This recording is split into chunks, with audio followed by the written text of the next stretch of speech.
In Egypt, at least 60 people have died over 5 days of mass anti-government protests.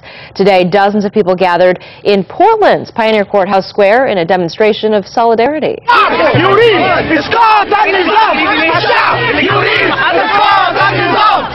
Rallies like this were held today across the country, in fact. People we talked to say they are glad others are out showing their support for the Egyptian people in their fight for a true democracy. Being here is great. I'm glad to see people out here supporting the uprising in Egypt and supporting democracy in the Middle East. Real democracy, not the kind of democracy that's brought in from the outside, but the democracy that comes from people rising up and getting rid of their dictatorships and coming to power.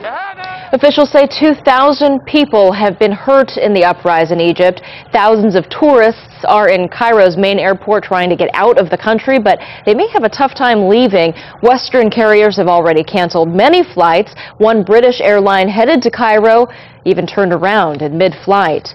The authoritarian president, Hosni Mubarak, still refuses to step down, but today he made several political moves that he hopes will appease the protesters. As ABC's Daria Albinger reports, so far it's not working. The anger in Egypt raged through the night. By morning, there was a smoldering calm. Then embattled President Hosni Mubarak named a vice president, the first time Egypt's had one in 30 years. He's the head of the nation's intelligence service and is well known and respected in diplomatic circles. But it's doubtful the protesters will accept one of Mubarak's confidants running the country should the president step aside. In the streets Saturday, a different picture than Friday's violence. The army has taken to the streets and for the most part has respected the protesters. Nowhere to be seen are the hated and feared police who were overcome in Friday's riots. It is the police, not the army, that is the strong arm of Mubarak's 30-year reign. But without the police, there is a real fear of total chaos.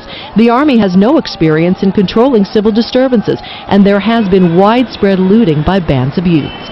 The army is protecting the pyramids outside Cairo, closing them off to tourists Saturday. And at the Cairo Museum, home to many of the world's priceless ancient artifacts, the army stands guard after looters broke in and ransacked the museum gift shop.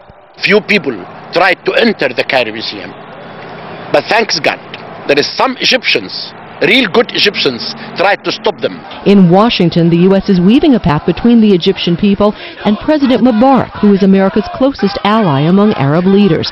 But demonstrators at the Egyptian embassy in Washington were clear. They think Mubarak must go. Daria Albinger, ABC News.